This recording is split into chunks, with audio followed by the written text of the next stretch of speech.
What's the formula for success? The answer we usually hear, first from parents and teachers, then later from politicians and motivational speakers, is that it's the product of talent and effort. In a meritocracy, the best win out. Wealth, fame, and power are the rightful rewards of ability, hard work, and grit. But what if there's another variable involved? Wouldn't that be worth learning about too? Well, let me give you the one piece of advice that will bring all the success you could hope for. Be lucky. Okay, that doesn't sound very helpful. In fact, some people find the idea borderline offensive because it seems to imply that success is entirely random and undeserved. Instead, they say that you make your own luck by persisting until you reach your goals. Take someone like Taylor Swift. Amassing her catalog of achievements would have been impossible if she weren't talented, and she undoubtedly worked hard to break into the music business and advance her career. So calling her lucky sounds grossly unfair. But here's the thing. Randomness is an inherent feature of the universe. From subatomic particles that pop in and out of existence, to genetic mutations that lead both to evolution and disease, to the stunning coincidences we've all experienced occasionally, randomness is everywhere. Sometimes it works in our favor, and sometimes against us, which we label good and bad luck, respectively. But it is always there, and it plays a role in every success and every failure. In fact, the more competitive the field, the greater the impact of luck. Because in a crowded race of more or less equally talented entrants, a random stroke of luck is all it takes to push one of them ahead.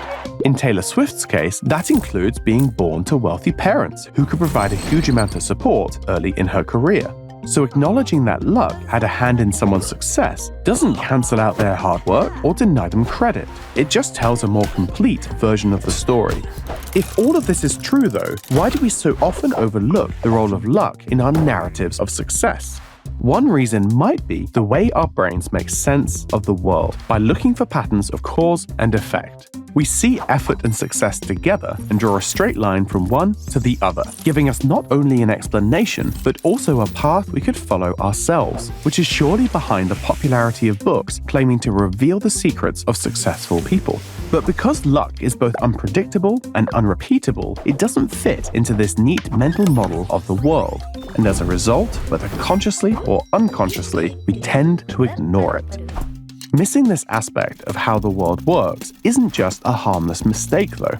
Convincing ourselves we're the masters of our fate means overestimating how much control we have, and demanding too much credit when things work out well, or unnecessarily blaming ourselves and others when they don't.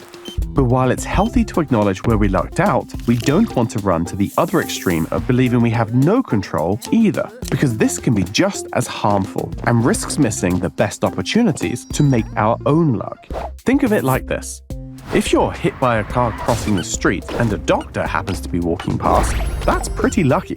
But it's just random coincidence, right? There's not much anyone can do to raise the odds of that happening. What we can do as a society, though, is make sure there are plenty of good hospitals where people are likely to need them, improving the luck of anyone in that situation. This might sound a bit strange. We're more used to attributing luck to horseshoes than hospitals. But the point is that what we call randomness doesn't happen in a vacuum.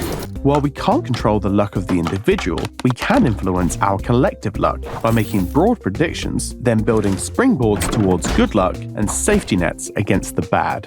Ultimately, randomness is built into every aspect of existence. And in many ways, this sheer unpredictability is what makes life so exciting, as tiny coincidences lead us in the unlikeliest of directions. But that's also a scary prospect, so it's natural that we grasp for some kind of control. We can only really do that, though, by fully acknowledging the significant role that luck plays in our lives, identifying the areas where we don't have control in order to better navigate those where we do. And it turns out that at least part of that means realizing that we can have the greatest impact when we zoom out from our usual focus on individuals to a broader view of how we make each other's luck. Because while we might not be able to choose the cards each of us gets dealt, we do have some influence over how the game is played.